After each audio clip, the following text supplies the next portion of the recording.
¿Por qué Pablo necesita presentar credenciales? Cuando uno empieza a leer desde los versículos 10 al 24 y se encuentra con Pablo defendiendo un poco ese apostolado, pues hay una pregunta que subyace y es, ¿por qué Pablo necesita presentar credenciales? ¿Por qué Pablo necesita defender su apostolado? ¿Por qué Pablo necesita venir y presentar una defensa de su apostolado? En otras palabras, lo que les estoy queriendo decir es que para nosotros hoy en día, Pablo claramente pues es un apóstol consolidado. Tenemos la palabra, vemos que Pablo escribió en un gran porcentaje el Nuevo Testamento. Vemos que la doctrina cristiana pues tiene inmensas claridades a partir de lo que el Espíritu reveló a través de Pablo. Y entonces muy seguramente para nosotros Pablo es un gigante en la fe. Para nosotros Pablo es uno de los grandes evangelizadores y podríamos hablar del gran evangelizador del siglo primero, si es que habláramos pues de extensión y de personas a las que llegó. Pablo fundó diversas iglesias, Pablo tuvo un ministerio activo, Pablo sufrió en carne propia las consecuencias de predicar con todo el celo y con todo el rigor el evangelio de Jesús. Y entonces es muy probable que si con ese contexto nos preguntáramos, nos viniéramos ante este texto y dijéramos, Pablo tiene que presentar credenciales, Pablo tiene que venir y convencernos de que efectivamente él sí es apóstol, pues muy probablemente eso no tenga mucho sentido, muy probablemente para nosotros no sea necesario. Poniendo una ilustración en otro campo, es como, es como si, por ejemplo, en algún momento, después del premio Nobel, eh, Gabriel García Márquez fuera a escribir una crónica para un periódico, fuera a presentar sus escritos en un periódico y le pidieran diploma de periodista y le dijeran, no, pero preséntenos su hoja de vida para nosotros ver qué es lo que usted ha hecho.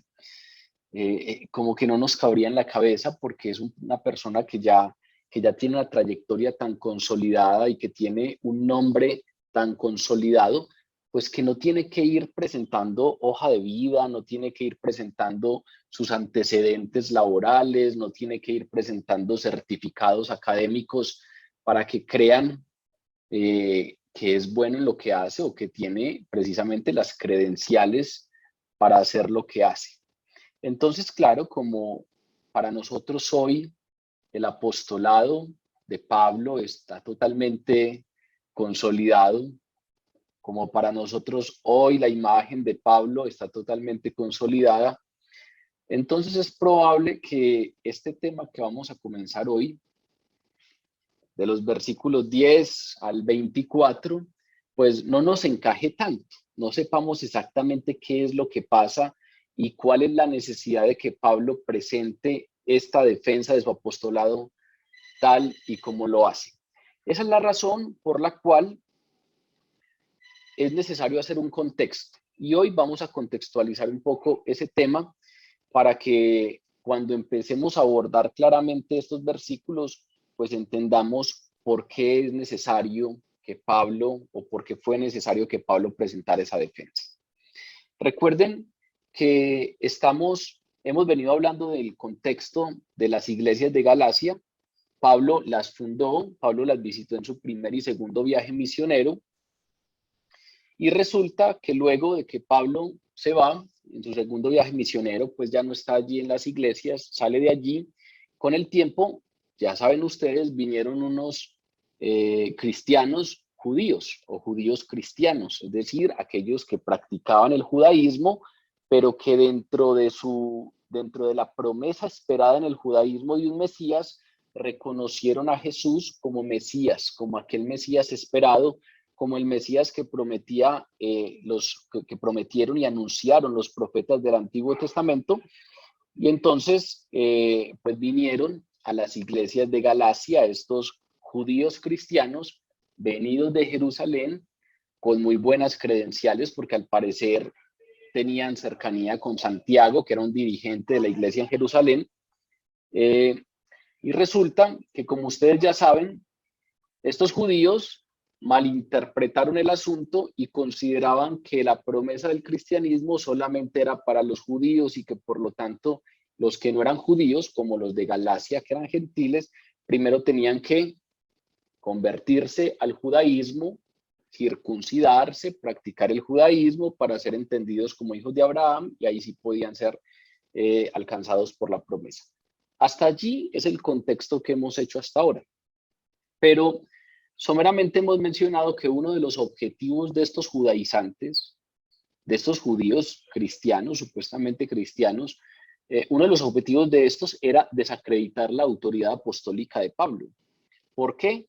Porque si no desacreditaban esa autoridad apostólica, pues muy seguramente no tendrían éxito en afectar las enseñanzas de Pablo. Estos vinieron y lo que le estaban diciendo a las iglesias de Galacia es, eso que les enseñaron, ese asunto de que ustedes pueden tener acceso a la promesa, ese asunto de que ustedes pueden ser salvos por gracia sin ser judíos, sin someterse a la ley judía, sin circuncidarse, sin cumplir rigurosamente la ley mosaica, eso no es verdad. Ustedes tienen que ser judíos, tienen que circuncidarse y tienen que someterse a la observancia rigurosa de la ley mosaica. Y entonces, claro, como ellos estaban contradiciendo la enseñanza de Pablo, entonces necesitaban desacreditar a ese Pablo. Si no desacreditaban la autoridad de Pablo, no tendrían éxito en afectar su enseñanza del Evangelio de la Gracia. Entonces, lo que procedieron a hacer fue a descalificar la autoridad de Pablo, a descalificar que la autoridad de Pablo tuviera origen divino. Eso, entonces, era lo que estaban haciendo estos judíos cristianos que llegaron a Galacia. Y entonces, para hacerlo, lo que hicieron fue propagar la idea de que Pablo no era un apóstol legítimo.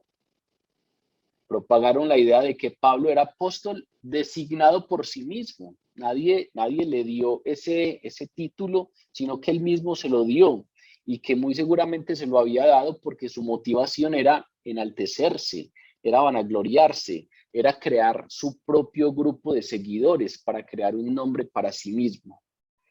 Y entonces le empezaron a acusar de que queriendo protagonismo, queriendo vanagloriarse, pues había dejado a un lado las ceremonias judías, las normas y las prácticas mosaicas, con el fin de hacer más atractivo el evangelio a los gentiles. Mejor dicho, estaban diciendo, vea, este tipo vino y desvirtuó todo, y lo que está haciendo es presentar una religión light, una religión que sea más fácil, una religión que sea más atractiva para que la gente se le una, para que sus seguidores sean muchos y para poder hacerse un nombre. Está obviando la asociación original del evangelio cristiano con el judaísmo. No está diciendo las cosas como son, no les está diciendo acerca de la circuncisión, no les está hablando de las ceremonias, no les está hablando de los rituales de purificación, no les está hablando de guardar el sábado, no les está hablando de los demás parámetros de la ley. Este tipo lo que está haciendo es haciendo a un lado la religión judía con la finalidad de presentar un evangelio atractivo. Se está alejando del judaísmo original para ganar seguidores. Incluso, no solamente lo acusaban de que hacía las cosas más fáciles para los gentiles, sino también para los mismos judíos. Decían que lo que estaba haciendo para ganar también seguidores judíos era quitar todos los requisitos y exigencias del judaísmo tradicional para que a la gente le fuera más fácil. Todos esos requisitos y exigencias que los judíos más rigurosos y más leales pues cumplían, Pablo no mencionaba esos asuntos y entonces lo acusaban precisamente de que estaba desfigurando el evangelio, desfigurando el asunto, con la finalidad de tener seguidores, y seguidores porque lo que estaba predicando era un evangelio o una religión fácil de seguir. Y al parecer esa estrategia funcionó, porque al menos en Galacia, en función de esta epístola que estamos estudiando, sabemos que esas acusaciones hicieron que los miembros de las iglesias de Galacia dudaran de la legitimidad apostólica de Pablo, dudaran de la legitimidad, de la autoridad de Pablo como apóstol. ¿Por qué? Porque era fácil, entre comillas, hacer que estos dudaran. Porque era fácil, entre comillas, hacer que estos miembros dudaran un poco más de Pablo que de otros apóstoles. Ya hemos hablado un poco de eso, pero recuerden que el asunto es que Pablo no se contaba entre los apóstoles originales a quienes llamó Jesús, a quienes Jesús enseñó personalmente, a quienes Jesús comisionó personalmente. Ustedes van al Evangelio y aparece un relato en el que Jesús llama a los 12 apóstoles. Recuerden que apóstol es diferente a discípulo. Esos apóstoles en la iglesia del primer siglo eran aquellos a los que Jesús de forma personal llamó. Estos fueron testigos oculares, testigos presenciales de todo el ministerio terrenal de Jesús. Fueron testigos oculares de la resurrección. Jesús se les apareció y en cambio Pablo no estaba entre ellos. Y entonces, como Pablo no estaba entre ellos, pues era fácil sembrar el interrogante. ¿Cuándo recibió la autoridad que tiene y el mensaje que predica? ¿Dónde lo recibió si no estaba cuando Jesús estaba? ¿Cómo lo recibió? ¿Quién se lo entregó? ¿Lo recibió de segunda mano a través de los demás apóstoles? ¿Los apóstoles instituidos por Jesús fueron los que le entregaron a él un apostolado?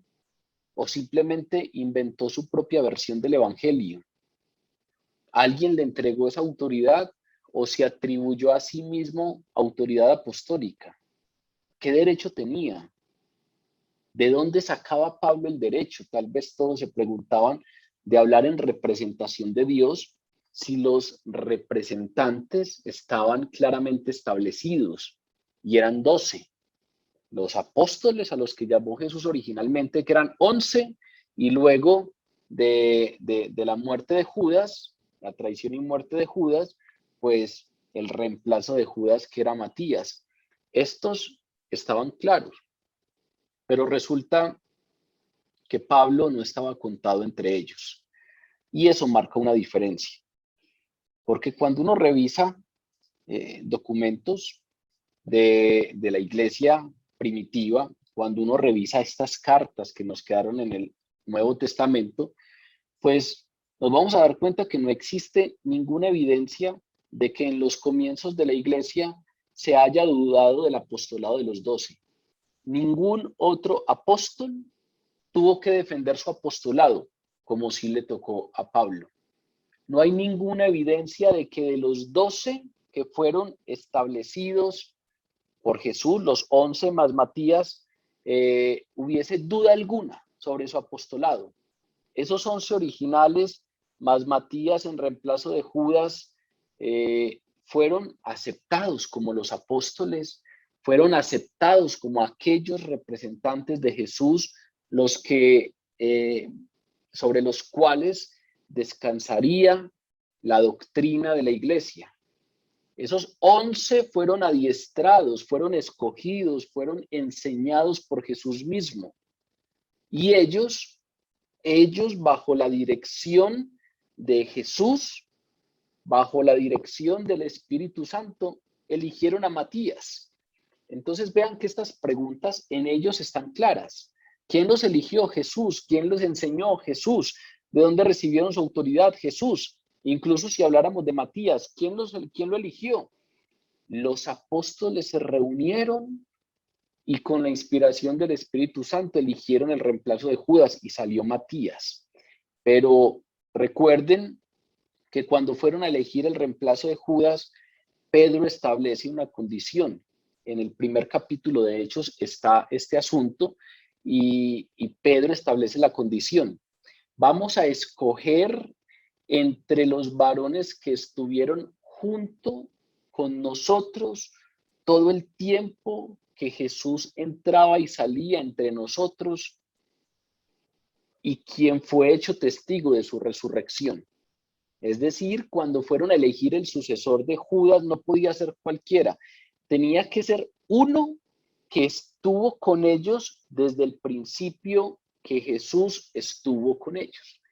Es decir, Matías, aunque no estuvo en el listado inicial de la lista de los 12, Matías era un seguidor de Jesús desde que comenzó el ministerio terrenal. Esa era la condición. Vamos a elegir entre estos alguno que esté desde el principio, en el tiempo que Jesús entraba y salía de entre nosotros, y que haya sido hecho testigo con nosotros de su resurrección. Había que cumplir dos condiciones: que hubiese sido testigo ocular de todo el ministerio terrenal de Jesús y que haya sido, obviamente, queda integrado en el primero, pero para hacer énfasis en ello, tuvo que haber sido testigo ocular de Jesús resucitado. Esas dos condiciones se tenían que cumplir y Matías las cumplía. Esa es la razón por la cual no hay ninguna evidencia de que a ninguno de estos 12 les haya tocado presentar defensa de su apostolado, y no hay ninguna evidencia de que en la iglesia del primer siglo alguien haya dudado de la autoridad apostólica de los 12. Las credenciales apostólicas de estos 12 eran totalmente conocidas y aceptadas.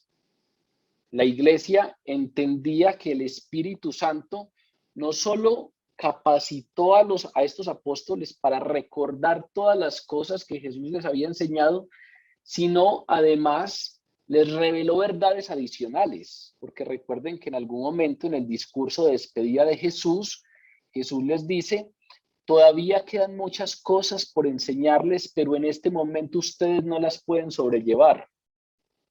Pero entonces enviaré al Espíritu Santo y Él les revelará todas las cosas. Desde ese discurso de despedida de Jesús quedaba claro que no toda la revelación había quedado culminada con lo que Jesús les había enseñado.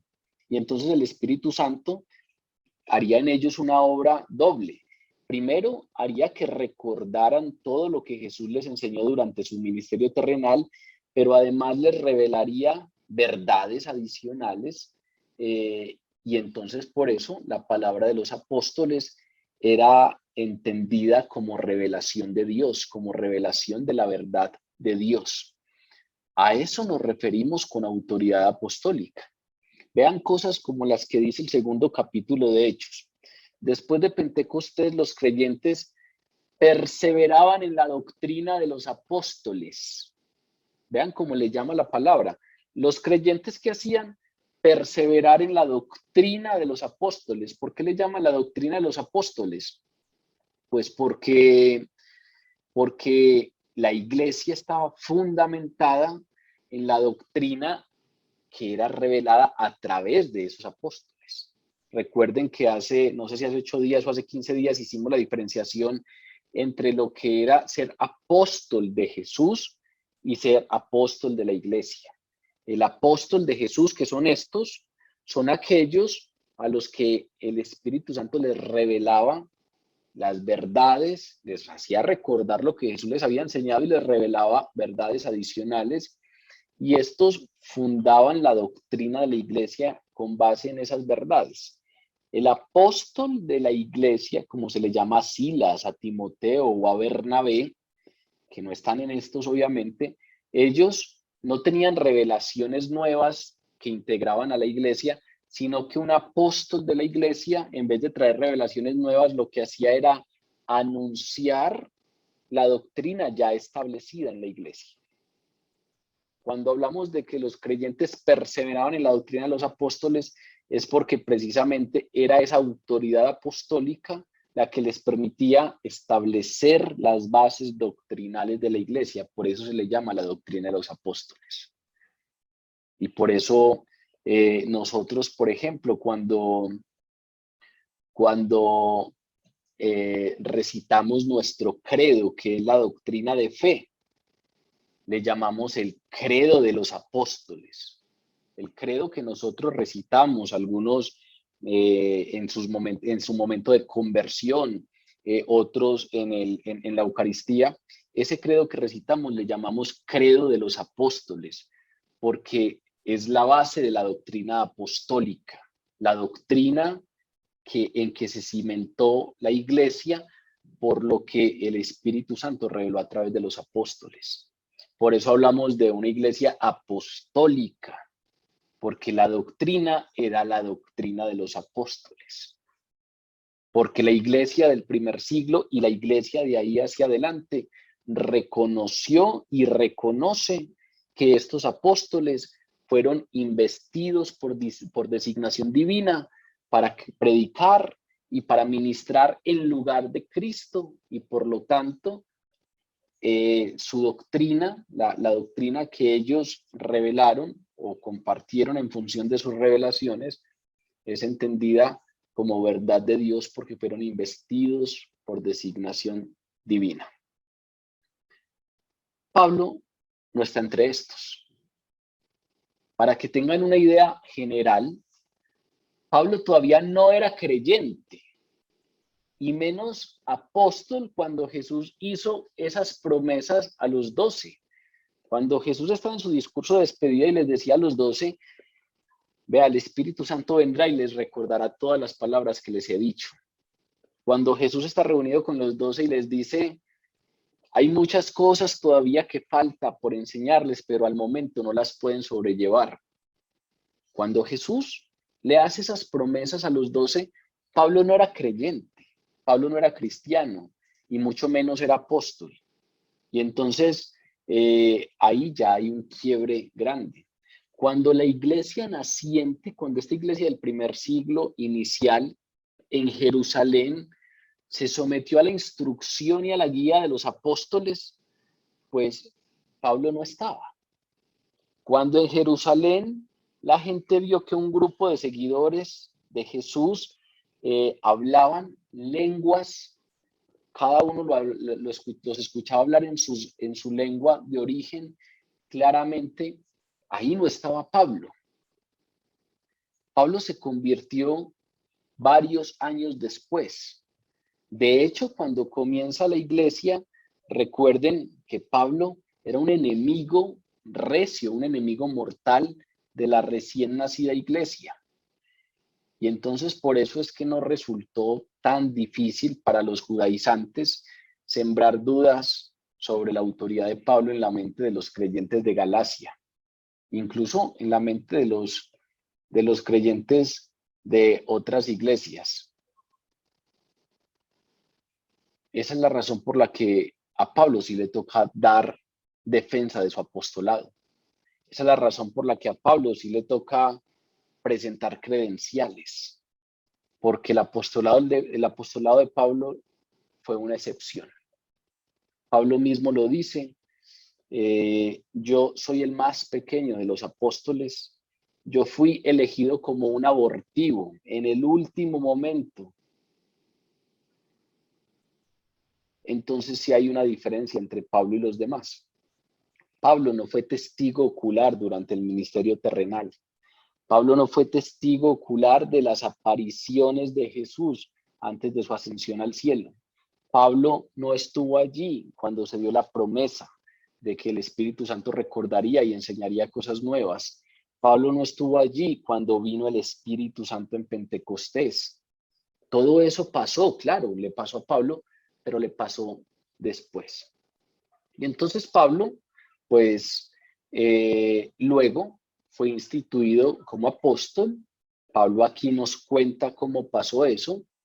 Y él mismo se declara el apóstol de los gentiles. Pablo revela que así como Pedro fue instituido apóstol para los judíos, él había sido instituido por Jesús mismo como apóstol de los gentiles. Y ese nombre que se puso, o ese título particular de apóstol para los gentiles, pues muy seguramente disgustó a muchos creyentes judíos que guardaban rencor y que guardaban recelo y que guardaban prejuicios contra los gentiles y que consideraban lo mismo que los judaizantes, que los gentiles estaban por fuera de la esfera de privilegios, que los gentiles estaban por fuera de la gracia de Dios, que los gentiles estaban por fuera del cuidado de Dios porque no eran parte del pueblo elegido. Recuerden que incluso los mismos apóstoles, Pedro, Santiago y Juan, al principio tenían dudas de que esto también fuera para los gentiles. Al principio tenía muchas dudas de que esto también fuera para los gentiles.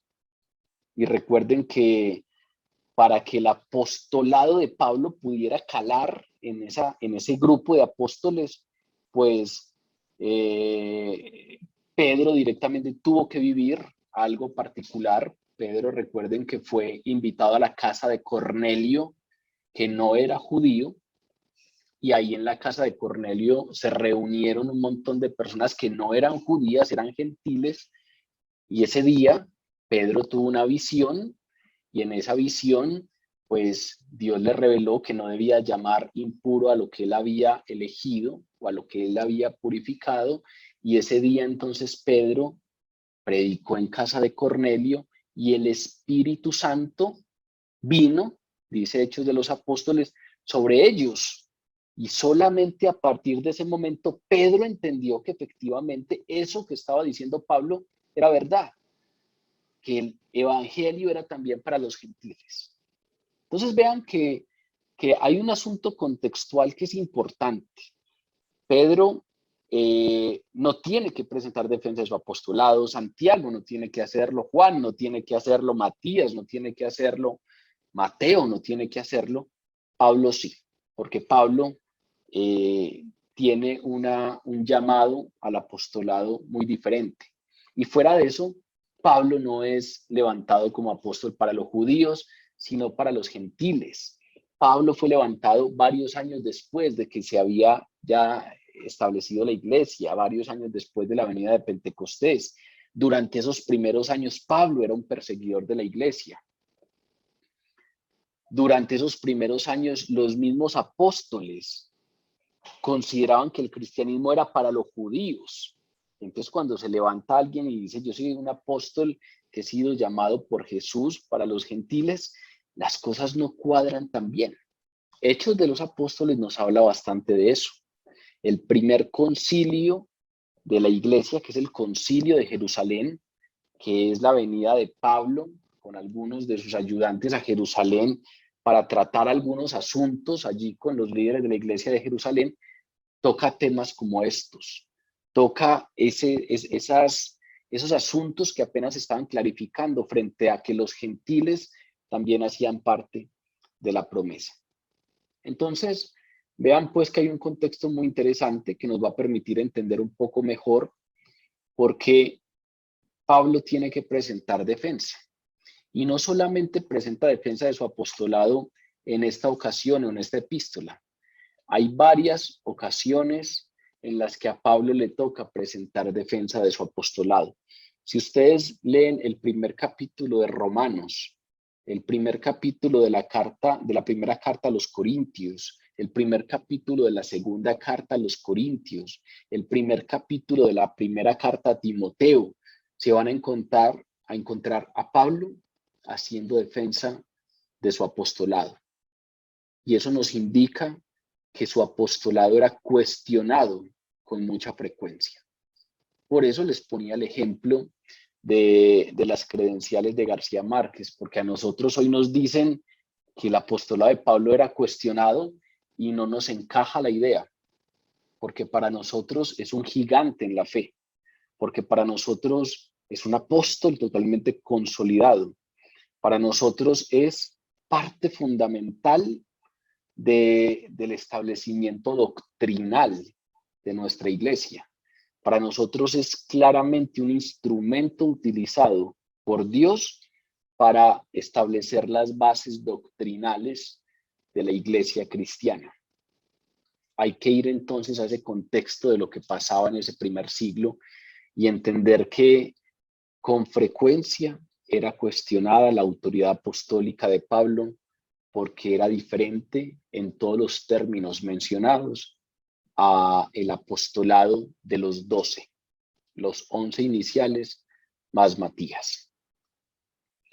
Sin embargo, Pablo es claro en su apostolado, aunque con humildad y se presenta como el más pequeño de los apóstoles, Pablo claramente establece que fue llamado y fue investido con autoridad divina para el apostolado. Pablo se llama a él mismo apóstol. Recuerden cómo empezó esta carta. Pablo, apóstol, no de hombres ni por hombres, sino por Jesucristo y por el Padre que lo resucitó entre los muertos. Vean que desde ese primer versículo ya Pablo tenía que hacer ciertas claridades, pero se presenta como apóstol. Pablo fue totalmente consciente de su dignidad como apóstol, por gracia divina. Pablo fue totalmente consciente de la dignidad de su llamado y de su autoridad. En la segunda carta a los Corintios, por ejemplo, en el capítulo 12 dice, en nada he sido menos que aquellos grandes apóstoles, aunque nada soy. Siempre desde la humildad, pero siempre teniendo claro cuál fue su llamado y la dignidad del llamado que le fue hecho. Deja claro que fue llamado al apostolado.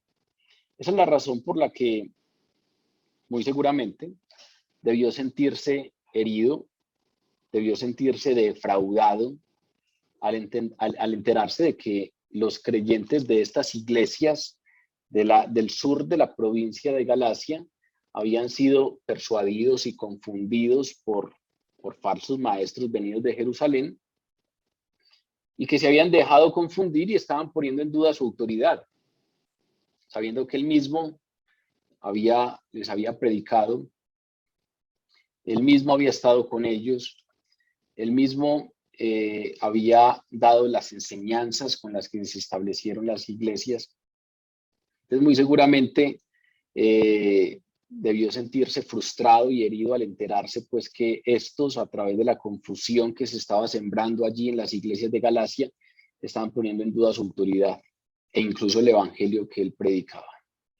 Sin embargo, pues la defensa que hace Pablo no es una defensa primaria, no es una defensa instintiva, no es una defensa que expele sentimientos personales. No, Pablo se basa en hechos concretos, no hizo una defensa, una apelación emotiva para que aquellos que lo conocían personalmente renovaran su lealtad hacia él como persona. No.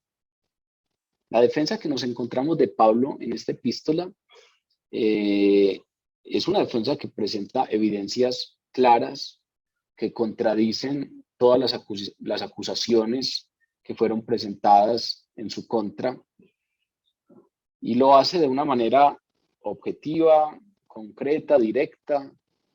Muy seguramente no le interesaba su nivel de popularidad, muy seguramente no le interesaba que su imagen no se cayera o su éxito personal no decayera, sino que, como les menciono, la autoridad de Pablo estaba siendo cuestionada, porque si no se cuestionaba la autoridad de Pablo, no iba a ser posible cuestionar y afectar la enseñanza por él predicada. Entonces, lo más importante detrás del cuestionamiento que se hacía al apostolado de Pablo es que, una vez cuestionada su autoridad, se ponía también en duda el evangelio por él predicado. De manera pues que en esta defensa nos vamos a dar cuenta que, más allá de su imagen personal o su éxito ministerial, a Pablo le interesa que no se afecte la verdad de Dios a través de él revelada. Y por eso, pues, en esta defensa vemos dos propósitos claros. El primero, el más obvio y directo, defender su autoridad, pero el segundo, defender el evangelio que proclamó, defender la integridad de ese evangelio y de esa enseñanza por él predicada. Esa defensa, como les dije en un principio, nos la encontramos aquí en este primer capítulo, y es todo lo que resta de este primer capítulo. Hemos estudiado hasta hoy del versículo 1 al 9, y desde el 10 hasta el 24, que es el último versículo del capítulo 1, allí está la defensa de Pablo, la defensa que hace Pablo de su apostolado frente a los Gálatas. Y esa defensa uno la podría dividir en dos partes. Los primeros 3 versículos del 10 al 12 presentan allí Pablo presenta credenciales generales de su apostolado y de su mensaje. Y luego, del 13 al 24, va a su propio testimonio, va y nos cuenta sus referencias autobiográficas. ¿Qué pasó con él antes de conocer a Jesús? ¿Qué pasó en el momento en que conoció a Jesús? ¿Y qué pasó después de su conversión?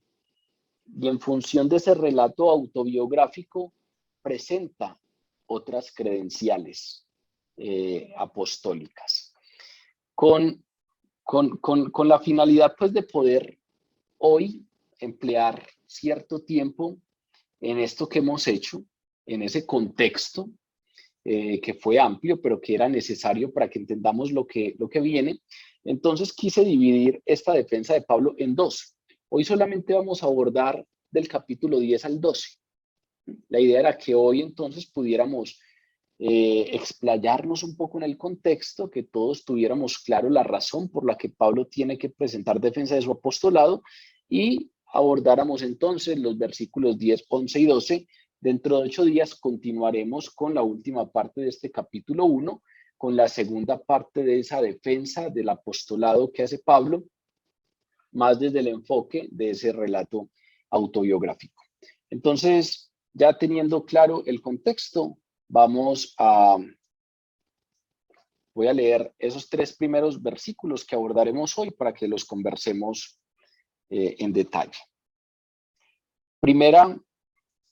Primer capítulo de Gálatas, versículos 10 al 12. Pues, ¿busco ahora el favor de los hombres o el de Dios? ¿O trato de agradar a los hombres? Pues si todavía agradara a los hombres, no sería siervo de Cristo. Mas os hago saber, hermanos, que el evangelio anunciado por mí no es según hombre, pues yo ni lo recibí ni lo aprendí de hombre alguno, sino por revelación de Jesucristo. Vamos a darnos cuenta que en estos 3 versículos Pablo concentra sus credenciales generales. Esas acusaciones que le hacían a Pablo, ustedes ya saben, por lo que acabamos de mencionar, que incluían que Pablo se había puesto a reducir las normas divinas, se había puesto a reducir los requisitos divinos para que fueran más fáciles de cumplir, de tal manera que el mensaje que él predicaba se hiciera popular y así ganar el apoyo de más personas, de personas que tal vez estaban cansadas de la exigencia legalista del sistema judío. Y entonces, según estos, Pablo se había especializado en decir lo que la gente quería oír, en predicar el mensaje que la gente quería escuchar, que le fuera fácil de cumplir y de esa manera ser popular. Ese es el contexto de estos primeros 3 versículos. Y por eso, entonces, Pablo arranca dando una afirmación clara. No agrado a los hombres, no busco agradar a los hombres, es lo que encontramos en ese primer versículo. Dice, pues, ¿busco ahora el favor de los hombres o el de Dios? ¿O trato de agradar a los hombres? Pues si todavía agradara a los hombres, no sería siervo de Cristo. Esa palabra, pues, con el que arranca, claramente ustedes dirán, es difícil comenzar solo con esto. Esa palabra, pues, de inmediato nos trae a enlazar lo que había anteriormente. Incluso, pues, es un conector que nos dice todo lo que viene a continuación tiene que ver o tiene sentido en función de lo que se dijo anteriormente. Esa palabra, pues, que en hebreo en griego es gar, claro, tiene muchos significados. Uno podría decir, pudo haber sido traducida porque, o pudo haber sido traducida como ciertamente, o en efecto, o en función de, o debido a lo anterior. En función del contexto se puede traducir de cualquier manera, de muchas maneras. Este pues es una buena traducción, pero lo más importante entonces es saber que tiene que estar ligada a lo anterior. Por eso es que a veces las traducciones que tienen ese pues pareciera como que sí hacen la conexión, pero no tan fuerte. Es como si dijéramos, ese argumento que está dando Pablo, ese flujo de ese argumento que está dando Pablo, podríamos entenderlo mejor si lo conectamos con lo que dijo anteriormente y entonces hubiese sido mejor que por ejemplo, allí nos encontráramos algo como, en función de eso que dije, afirmo tal cosa. Eso es lo que está diciendo ahí Pablo. Pablo, recuerden que nos viene hablando de los falsos maestros. Y entonces hace 8 días estudiamos que Pablo les dice, estoy maravillado de que tan pronto ustedes se hayan alejado de Dios, tan pronto se hayan dejado engañar. Y termina diciendo, todo aquel que predique un evangelio diferente al que ustedes ya conocen sea anatema, es decir, expúlsenlo, sepárenlo de ustedes, apártenlo. Si yo mismo, si los que están conmigo, si un ángel del cielo bajara y les predicara un evangelio diferente, sea anatema. En función de eso, ahora Pablo dice, vean lo que acabé de decir, en función de eso, ahora les digo, esto que acabo de decir suena como si yo tratara de agradar a los hombres. Esa maldición o esa palabra tajante de que si alguien dice algo o les predica un evangelio diferente al que ya escucharon, lo aparten. Si yo mismo vengo aquí con ideas distintas, me aparten. Si un ángel del cielo baja con ideas distintas, no lo escuchen. Eso suena a que quiero agradar a los hombres. Por eso la pregunta en este versículo 10, pues busco ahora el favor de los hombres o el de Dios. Y ese pues nos conecta entonces con lo anterior. Es como diciéndoles, a ver, escuchen bien lo que acabo de decir. Esto que acabo de plantearles suena a que quiero agradar a los hombres. Esta palabra dura suena a que quiero agradar a los hombres. Si yo pronuncio palabras como estas, está claro que esto no es normalmente lo que quiere escuchar la gente. Esas acusaciones de los judaizantes de que Pablo se había vuelto experto en decir lo que los hombres querían oír, carecían de sentido frente a palabras como las que acaba de decir. Mas si aún nosotros o un ángel del cielo os anunciar otro evangelio diferente al que os hemos anunciado, sea anatema. Pero no solamente en este momento. Recuerden que hace 8 días estudiamos que el versículo 9 comienza diciendo, como antes hemos dicho, y que esa expresión muy seguramente no solamente se refiere al versículo anterior, sino a lo que él les había dicho en una visita anterior, como les dije cuando estuve con ustedes. Ahora lo repito, si alguno les predica algo diferente al evangelio que habéis recibido, sea anatema. Pablo aquí lo que les está diciendo es, a ver, si otros no me hubiesen escuchado, está bien que se confundan. Está bien que crean, está bien que duden de mi autoridad, pero ustedes han escuchado qué es lo que yo predico. Ustedes han escuchado que al momento de ser tajante, soy tajante. Ustedes han escuchado que no hay en mí un mensaje acomodado, que al momento de ser radical establezco las cosas con radicalidad, como esto que acabo de mencionarles. Por lo tanto, suena esto a que quiero agradar a los hombres o a Dios. Y continúa diciendo, si todavía agradara a los hombres, no sería siervo de Cristo. Y ese de si todavía agradar a los hombres nos da a entender entonces la idea de que en otro tiempo sí agradaba a los hombres. Y precisamente Pablo ahí se está refiriendo a otro tiempo cuando sí buscaba el favor de sus compatriotas judíos, cuando quería agradar a los hombres, a sus autoridades judías, persiguiendo a los cristianos. porque suponía que así era fiel a Dios y suponía que así estaba contribuyendo con la expansión del judaísmo tradicional. En ese tiempo en que yo perseguía a los cristianos, ahí sí me quería ganar el favor de las personas que estaban por encima de mí. En ese tiempo que yo estaba persiguiendo a la iglesia, ahí sí me quería ganar el favor de las autoridades religiosas del judaísmo. Ahora no.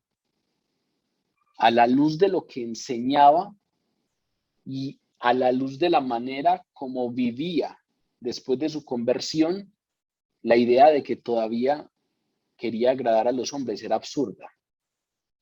Pablo había rendido su vida entera al señorío de Cristo. Por eso aquí dice, si yo todavía agradara a los hombres, no sería siervo de Cristo. Rindió su vida entera a la voluntad de Jesús.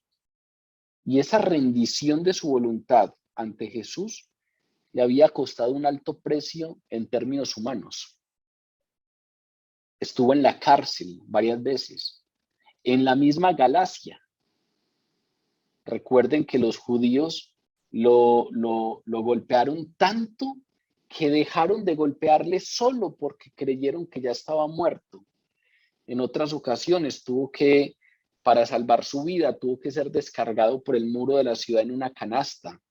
Sufrió naufragios, sufrió cárceles, sufrió heridas en el cuerpo, sufrió padecimientos en términos humanos con un alto costo.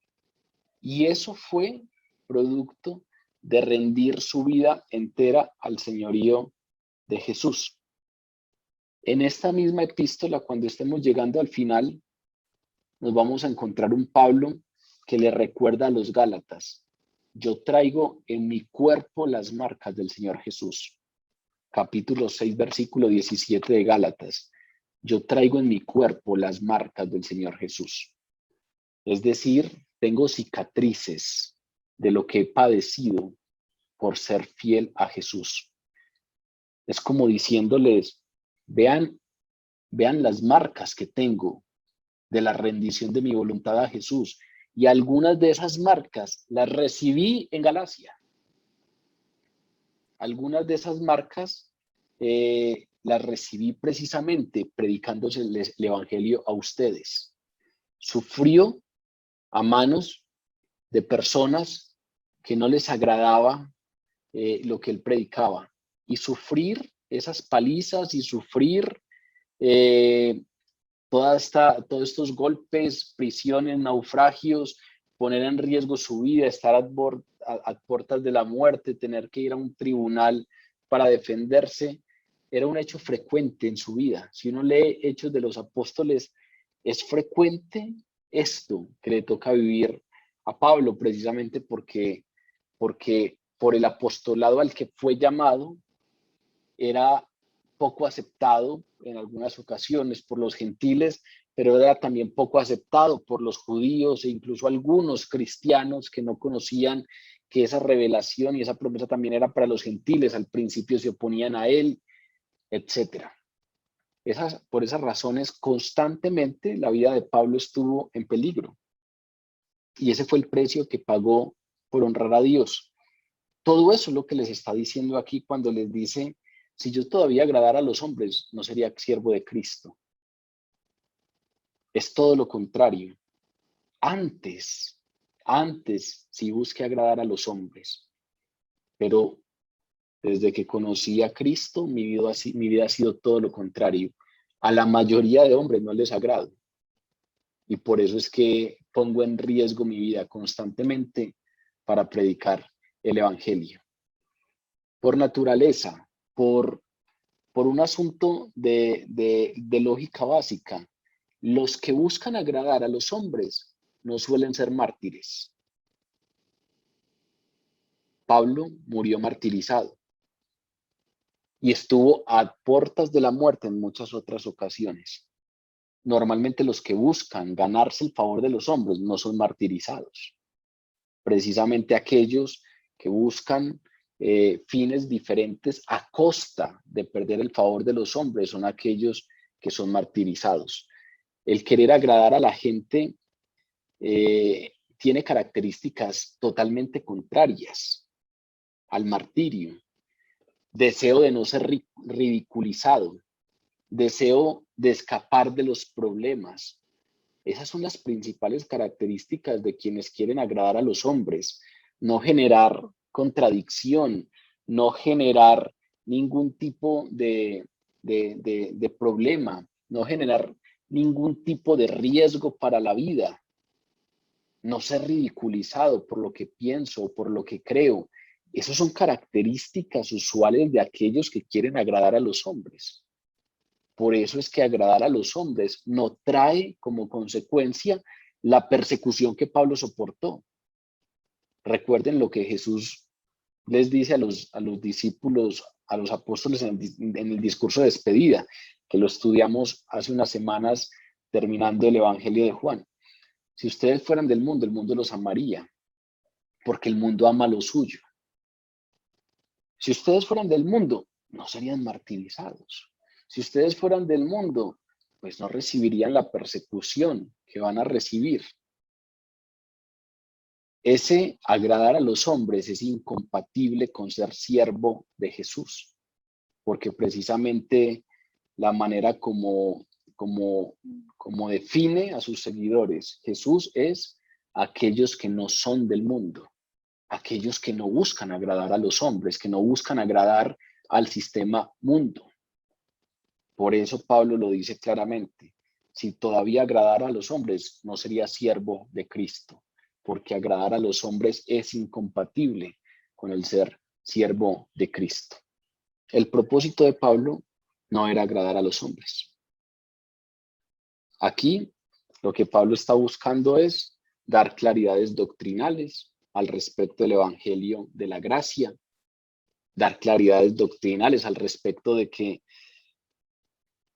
somos salvos solamente por el sacrificio de Jesús en la cruz del Calvario, solamente por sus méritos, sin mediar mérito alguno nuestro, porque no podemos hacer nada por esa salvación y solamente somos salvos por la obra de Jesús, que es perfecta y que es completa.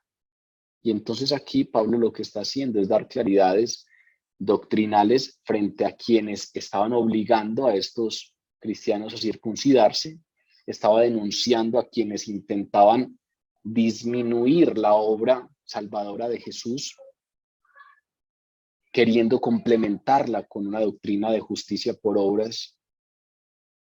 Y entonces, como ven, eso no tiene nada que ver con querer agradar a los hombres. Eso tiene que ver con dar claridad doctrinal, por sentir peso por la salvación de estos cristianos, por sentir peso por el Evangelio y denunciar enérgicamente el Evangelio falso, las doctrinas falsas que se estaban relacionando con el Evangelio por el predicado. Entonces, lo primero que le toca a Pablo decir en su defensa es: están diciendo que yo busco el favor de los hombres. Revisen lo que yo digo y revisen lo que he hecho y revisen lo que he padecido por causa del Evangelio de Jesús y se darán cuenta que si todavía agradara a los hombres, pues no sería siervo de Cristo. Si todavía agradara a los hombres, pues no habría sido perseguido de la manera como he sido perseguido. Si todavía agradara a los hombres, no diría asuntos tajantes en favor de la defensa de la sana doctrina, como lo que acabo de decirles. Si alguno les predica algo diferente, sea anatema. No busco agradar a los hombres. Con eso comienza Pablo. Luego nos dice: mas os hago saber, hermanos, que el evangelio anunciado por mí no es según hombre. Ese mas os hago saber viene de una palabra griega, una palabra norizo, que significa no solamente dar a conocer, porque aquí nos queda como les hago saber, les comunico, pero ese norizo es dar a conocer algo de lo que tengo plena certeza. Es como certificar. Es cuando uno dice, certifico que lo que dice tal persona es verdad. Uno no dice eso a menos que tenga plena certeza, precisamente, de que efectivamente eso es cierto. La palabra griega norizo es dar a conocer, pero con plena seguridad, o certificar. Y aquí es lo que él nos está diciendo, más os hago saber es, les anuncio con plena certeza, les certifico. Es como si estuviera introduciendo esa frase con les certifico. En esto voy a ser totalmente claro. El evangelio que yo predico no es humano. El evangelio por mí anunciado no es según hombre. El evangelio que yo he enseñado no es humano ni en naturaleza ni en autoridad. No es según hombre. ¿Qué quiere decir eso? Yo no lo inventé, ni yo lo modifiqué, y tampoco ningún otro hombre lo hizo. Yo no lo escuché ni lo aprendí de ningún hombre. Yo no cogí algo que me dijeron y lo modifiqué a mi amaño. Está diciendo con esto que el mensaje que él predica es completamente divino, que no es una mezcla de algo divino con algo de sabiduría humana. No está diciendo que tiene que ver un poco con la interpretación que él tiene por tener brillantez intelectual. No, está diciendo, vea, esto no está mezclado con nada que tenga que ver con lo humano. Aquí no hay nada de sabiduría humana. El evangelio que yo predico no es según hombre, no tiene nada que ver con un asunto humano. Esa es la razón por la que hoy en día lo que el Espíritu Santo reveló a través de Pablo, lo entendemos los que creemos, en Jesús como Señor, lo entendemos los que profesamos la fe cristiana como norma, lo entendemos como norma de fe, lo entendemos como doctrina de fe. El mensaje de Pablo o el mensaje del Espíritu Santo a través de Pablo es entendido como doctrina de fe precisamente porque creemos que lo que él anunció no es según hombre, no tenía nada que ver con asunto de hombres, sino que era de origen completamente divino. Es por eso que con base en esto se miden y condenan otras teorías falsas acerca de la salvación. Es por eso que cuando vienen nuevos cuentos al respecto de la salvación, pues lo que hacemos es cotejarlo con esto. Claro, para el que esto no tiene ningún soporte, pues apague y terminemos la referenciación. Cualquier acercamiento de los que estamos haciendo, que a veces es simplemente un acercamiento devocional, a veces es un acercamiento más de orden teológico, por mucho que le metamos rigor académico en los puntos que consideramos necesario, cualquier acercamiento teológico tiene un principio de fe.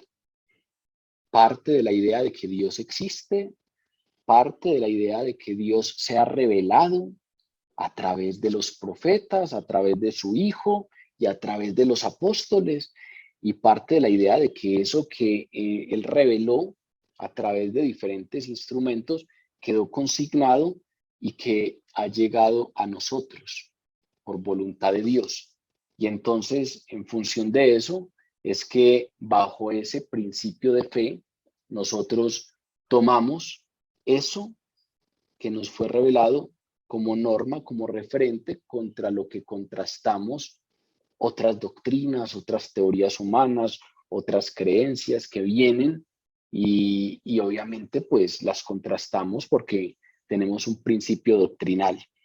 Esa es la razón por la que creemos que esto que reveló Pablo es palabra de Dios. Por eso es que cuando en la cena o en la Eucaristía leemos estas epístolas, terminamos diciendo palabra de Dios. ¿Por qué? Pues porque creemos que el evangelio por él anunciado no es según hombre, sino que es completamente divino. Si Pablo hubiese predicado un evangelio que fuera según hombre, según la sabiduría humana, es muy probable que estuviese impregnado por este asunto de justificarnos mediante las obras. Porque si uno revisa los otros sistemas religiosos, normalmente cualquier otro sistema religioso de invención humana está plagado de la idea del justificarnos por méritos propios, del recibir emancipación de nuestra alma en función de nuestros propios méritos. Y eso tiene que ver mucho con nuestro orgullo y con nuestra soberbia, porque nuestro orgullo se ofende con la sola idea de que esto sea solo por misericordia y gracia de Dios. Que nosotros no podamos ser salvos por nuestros propios méritos, porque no somos capaces, sino solo por la obra salvífica que recibimos solo por gracia. Nosotros normalmente siempre intentamos contribuir de alguna manera a nuestra propia salvación. Siempre intentamos que en algo dependa de nuestros méritos, porque precisamente ese es eso es lo que nos hace sentir bien. Yo me lo gané, yo me lo merezco, yo soy mejor moralmente que aquel otro. En este caso, una de las cosas que nos hablan precisamente de que esto no es según hombre, es que el evangelio que anuncia Pablo es un mensaje de gracia de Dios. Es un mensaje en el que la meritocracia no juega papel alguno, es solo por gracia. No juega papel alguno porque no es posible, porque el sistema basado en la meritocracia, el sistema basado en las obras, pues que era el antiguo pacto, había demostrado que precisamente ninguno podía ser salvo y por eso fue necesario que viniera Jesús y pagara el precio por nuestros pecados. Como ya lo he dicho antes y lo repito, y esta carta nos va a llevar hacia allá, recuerden que esto que estoy mencionando no quiere decir de ninguna manera que estemos planteando una idea de cristianismo en donde los creyentes no tengan por obediencia la obligación de cumplir de llevar una vida conforme a lo que Dios establece. Pero recuerden que más adelante esta carta nos va a permitir profundizar bastante en eso. Pablo establece que eso no es justificación, eso es santificación. El tema de la justificación, nada podemos hacer nosotros ahí y no es conforme a nuestros propios méritos. Continúa Pablo diciendo, pues yo no lo recibí ni lo aprendí de hombre alguno, sino por revelación de Jesucristo. Yo no lo recibí ni lo aprendí de hombre alguno. Esa declaración muy seguramente la está dirigiendo frente a aquellos que lo acusan, frente a esos judaizantes, frente a esos cristianos judíos, pero que están intentando transmitirle esa idea legalista a estos hombres y mujeres de las iglesias de Galacia. Y muy seguramente digo que es una declaración directa hacia ellos, porque precisamente en el sistema judaico, la instrucción religiosa se recibe fundamentalmente a partir de la tradición rabínica, a través de la memorización mecánica. Es muy probable que ustedes hayan visto judíos en su práctica religiosa, es muy probable que hayan visto series, películas o tengan amigos, etcétera. Lo digo pues con el mayor de los respeto, del respeto, con todo respeto. Lo que normalmente pasa en el sistema judaico es que se recibe la instrucción religiosa a partir de la instrucción rabínica, a partir de la tradición rabínica, y suele ser a través de la memorización mecánica. Entonces, muy constantemente uno los encuentra repitiendo una misma parte, memorizando una misma parte. Y suele pasar que no estudian las escrituras directamente. En algunos casos sí, pero la mayoría de los judíos, entre ellos laicos y líderes religiosos, lo que suelen hacer es recurrir a interpretaciones humanas como guía y autoridad en asuntos religiosos. La teología judaica, sus normas morales, sus normas ceremoniales, claro, están arraigadas en la revelación de Dios en el Antiguo Testamento, pero en función de las interpretaciones de la tradición rabínica. Entonces, por ejemplo, uno de los libros más comunes en la tradición judía es el Talmud. El Talmud, que es una palabra hebrea que significa instrucción, precisamente, es normalmente el libro, no digo solo el libro, pues porque es una colección de varios libros, es normalmente el libro o los libros más estudiados, porque tienen que ver con la aplicación de la ley a la vida práctica. Entonces, claramente se habla de cómo sería la aplicación de la ley mosaica en asuntos particulares, en el matrimonio, en asuntos particulares de la vida cotidiana. Y esto, pues, es a partir de la interpretación de algunos rabinos memorables que ha tenido la tradición judía. El Talmud es un texto central del judaísmo y precisamente registra las discusiones rabínicas sobre la ley judía, pero son interpretaciones rabínicas. Y entonces en muchas ocasiones algunas verdades, algunas normas bíblicas son distorsionadas por causa de esas interpretaciones. Eso, pues Pablo lo tenía muy claro, porque recuerden que Pablo era un judío y era un judío estudioso de la palabra porque era fariseo. El judaísmo en tiempos del Nuevo Testamento había recibido mediación humana, había sido distorsionado por las interpretaciones humanas, había sido aprendido según la interpretación humana. Claro, recuerden que el cristianismo comparte un mismo origen con el judaísmo. Y entonces nuestro Antiguo Testamento también es la ley de los judíos. Las escrituras para ellos, en especial la Torá, que es lo que ellos reconocen como la ley, son los 5 primeros libros de la Biblia, el Pentateuco. Claro, recibían un honor supremo, pero no eran estudiadas de manera directa, sino que eran vistos como algo a lo que tenían que acceder a través de la interpretación de los rabinos, y por eso esas interpretaciones y discusiones rabínicas quedaban consignadas en el Talmud y es lo que suelen estudiar. Vea que podríamos decir que pasa algo muy similar a lo que nos pasa a nosotros, que a veces tenemos excelentes intérpretes de la palabra, porque con esto que acabo de mencionar no estoy diciendo de ninguna manera que esas tradiciones rabínicas sean todas distorsiones.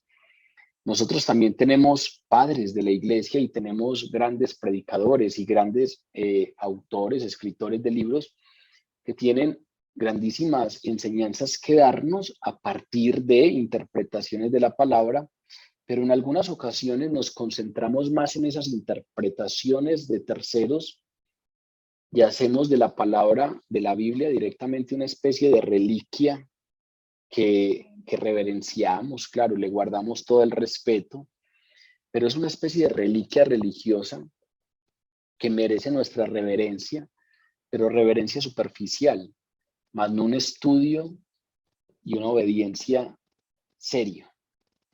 Eso es lo que muy seguramente pasa o pasaba en todas nuestras casas, que teníamos un altar o nuestros padres o nuestros abuelos tenían un altar con una Biblia de lujo, grandísima, abierta, normalmente en el Salmo 91, y entonces se prendían velas allí y había una reverencia superficial, pero pocas veces entonces esa Biblia tan reverenciada era objeto de estudio, era objeto de lectura, era objeto de obediencia.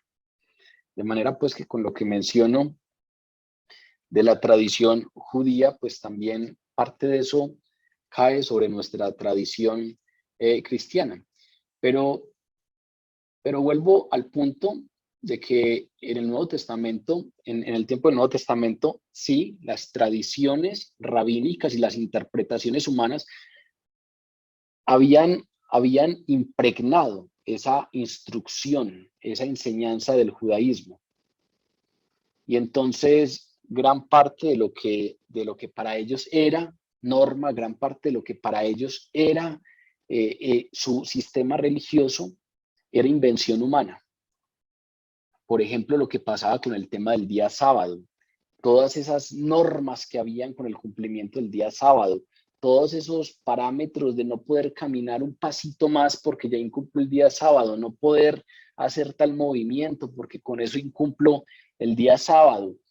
Ese tipo de cosas, si ustedes revisan, pues son interpretaciones. En ninguna parte aparecen en la palabra. En la palabra se dice guardar el sábado, pero en ninguna parte se menciona que hay que contar los pasos y que después de tantos pasos ya entonces incumple el día sábado, que si se me cae mi caballo en un hueco, tengo que ir a revisar y si la vida del animal depende de que lo saque ese día, pues lo puedo sacar, pero si el animal puede pasar la noche ahí, le tengo que llevar agua y comida y no lo puedo sacar porque sacar es trabajo y lo tengo que dejar ahí hasta el otro día, hasta que pase el día de reposo.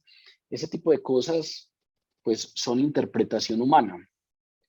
Y recuerden precisamente que una de las causas por las que más acusaron los judíos a Jesús fue por no cumplir estrictamente la observancia que ellos tenían del sábado, conforme a sus propias interpretaciones. De manera pues que aquí Pablo está diciendo, yo ni lo recibí ni lo aprendí de hombre alguno, sino por revelación de Jesucristo. Y digo que les está dirigiendo esto directamente a estos legalistas, porque precisamente son ellos los que normalmente recibían instrucciones, no directamente de la revelación divina, sino a partir de las interpretaciones humanas, a través de hombre. Esto que estoy diciendo, que suena un poquito incómodo decirlo sin un sustento, porque parecería como una especie de crítica al judaísmo, pues quise traer un texto que lo voy a leer completo para que más o menos entendamos la idea y para que sepan, para que ustedes tengan el soporte claro de que lo que digo, lejos de ser una crítica personal, es lo que dice la palabra de lo que pasaba en el judaísmo de la época del Nuevo Testamento. Mateo 15, versículos 1 al 9. Entonces se acercaron a Jesús ciertos escribas y fariseos de Jerusalén, judíos, escribas y fariseos, diciendo, ¿por qué tus discípulos quebrantan la tradición de los ancianos? Vean la pregunta, la tradición de los ancianos, que son los rabinos. ¿Por qué no se lavan las manos cuando comen pan? Respondiendo Jesús les dijo, porque ustedes también quebrantan. ¿Por qué ustedes también quebrantan el mandamiento de Dios? Por su propia tradición. Porque Dios mandó diciendo, honra a tu padre y a tu madre, y el que maldiga al padre o la madre muera irremisiblemente. Pero ustedes dicen, cualquiera que diga a su padre o a su madre, es mi ofrenda a Dios, todo aquello con que pudiera ayudarte, ya no ha de honrar a su padre y a su madre. Así han invalidado el mandamiento de Dios por su tradición. Hipócritas. Bien profetizó sobre ustedes Isaías cuando dijo, este pueblo de labios me honra, mas su corazón está lejos de mí. Pues en vano me honran, enseñando como doctrinas mandamientos de hombres. Explicándoles un poco, la ley mosaica establece que hay que honrar padre y madre en todo sentido, y parte de ese sentido es físico, material, monetario. No había, imagínense, aquel tiempo del que estamos hablando, el Antiguo Testamento, no había pensión. La pensión de los padres son los hijos. Allí no había ningún sistema en lo que cuando una persona ya no estuviera en edad laboral, pudiera seguir teniendo una vida que pudiera cubrir sus necesidades. Los hijos estaban a cargo de eso y eso hacía parte de honrar padre y madre. Resulta que la tradición judía estableció una idea de que si yo declaraba que algo era mi ofrenda a Dios, ya no había nada que me obligara a cumplir mi deber con ello. Entonces, lo que aquí les está diciendo Jesús es, no sean hipócritas.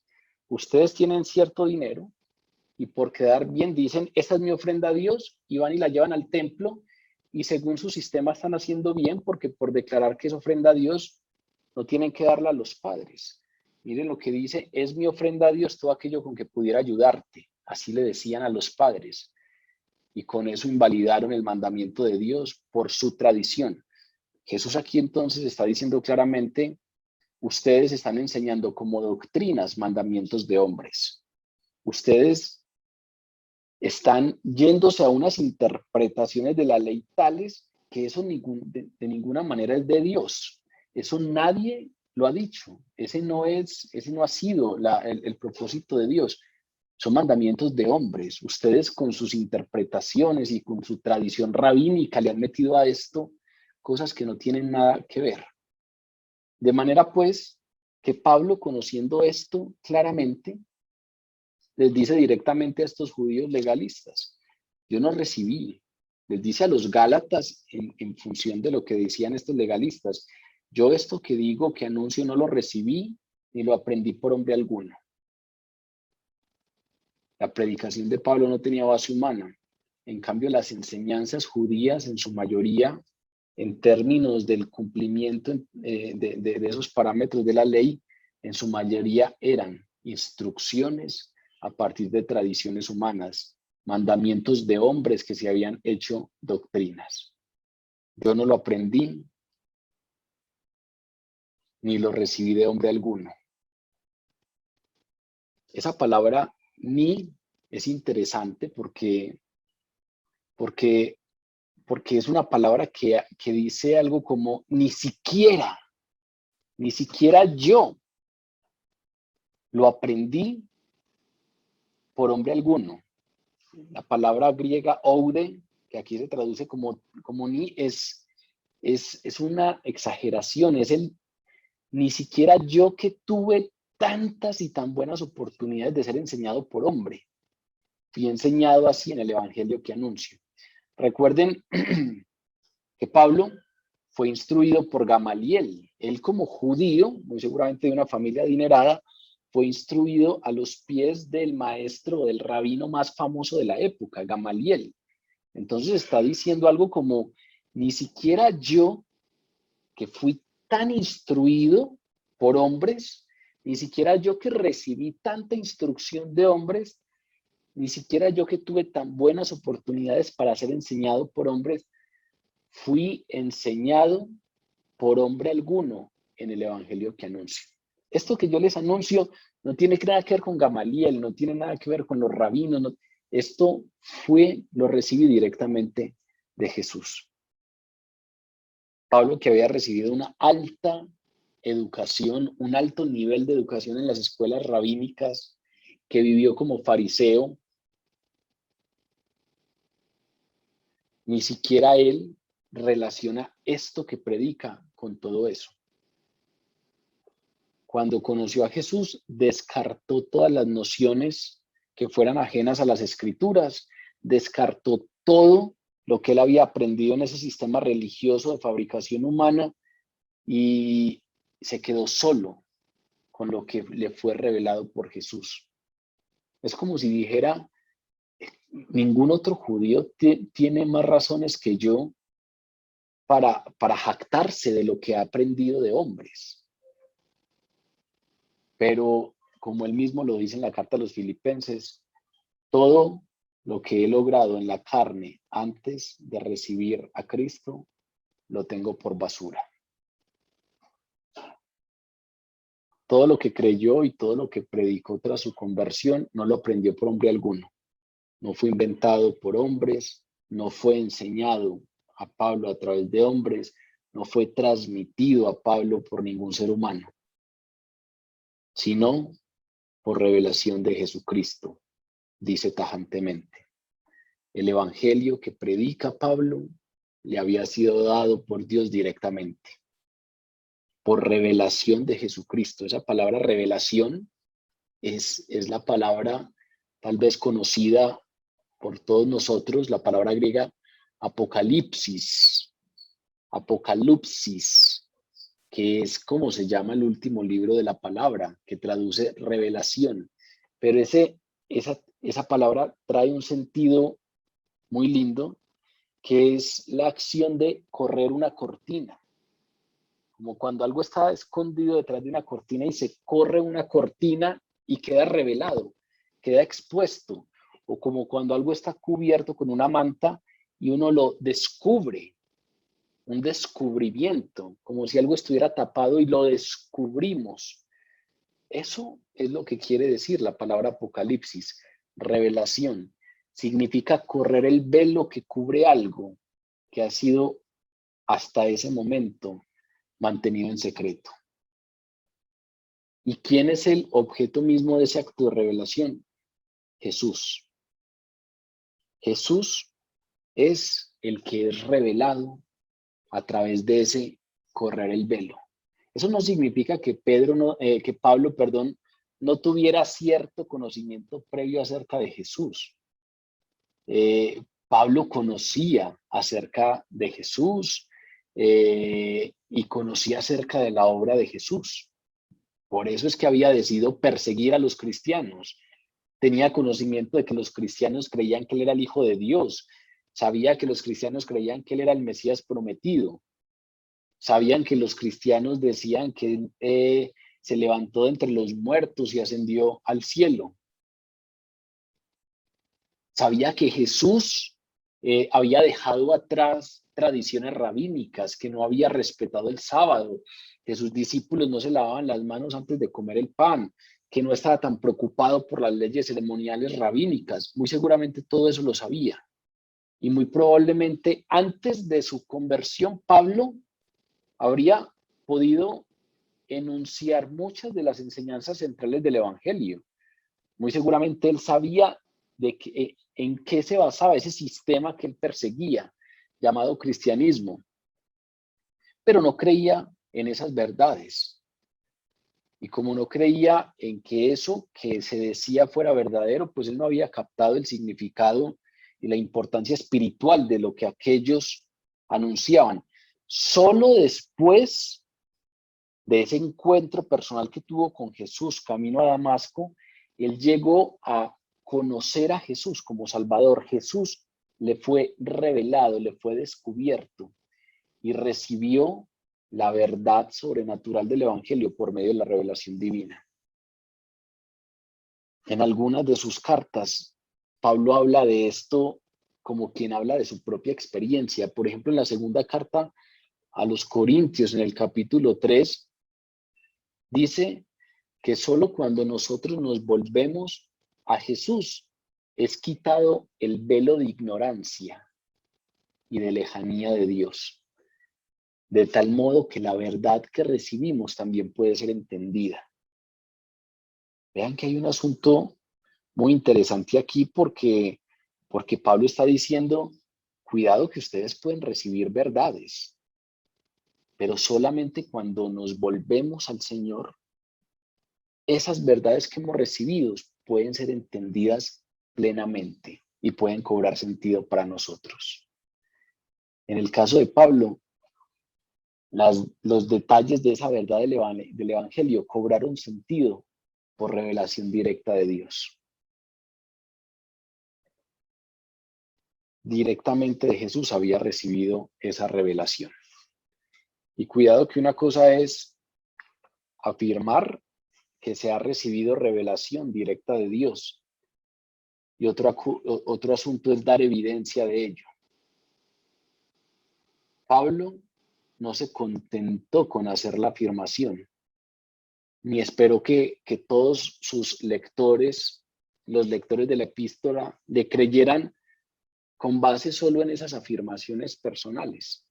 Por eso es que esto que acaba de anunciar, de afirmar, el evangelio que yo les predico, no es según hombre, pues no lo recibí ni lo aprendí de hombre alguno, sino por revelación de Jesucristo. Eso que acaba de decir va a proceder a sustentarlo, presentando evidencias. De eso se tratan los siguientes 12 versículos. Esto que es la defensa general, esas ideas generales en las que se basa Pablo para decir, tengo la autoridad como apóstol porque no busco el favor de los hombres, no trato de agradar a los hombres. Si todavía agradara a los hombres no sería siervo de Cristo, mas les hago saber, les certifico, hermanos, que el evangelio anunciado por mí no es según hombre, pues yo no, ni lo recibí ni lo aprendí de hombre alguno, sino por revelación de Jesucristo. Eso que es la defensa general, ahora va a sustentarlo, presentando evidencias.